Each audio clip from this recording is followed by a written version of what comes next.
حضرت انس رضی اللہ عنہ بیان کرتے ہیں کہ اکل یا ارینا قبیلہ کے کچھ لوگ آئے اور انہوں نے مدینے کی ہوا ناموافق پائی تو نبی صلی اللہ علیہ وسلم نے انہیں چند اونٹنیوں کے متعلق حکم دیا اور فرمایا کہ وہ ان کے پیشاب اور دودھ پئیں۔ چنانچہ وہ چلے گئے۔ جب تندرست ہو گئے تو انہوں نے نبی صلی اللہ علیہ وسلم کے چرواہے کو مار ڈالا اور اونٹ بھی ہانک کر لے گئے۔ یہ خبر پہلے پہر پہنچی تو آپ صلی اللہ علیہ وسلم نے ان کے پیچھے آدمی بھیجے۔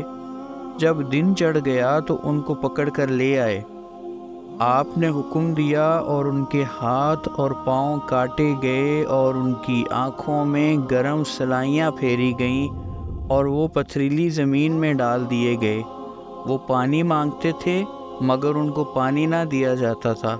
ابو قلابہ کہتے تھے ان لوگوں نے چوری کی اور قتل کیا اور ایمان لانے کے بعد انکار کیا اور اللہ اور اس کے رسول سے جنگ کی۔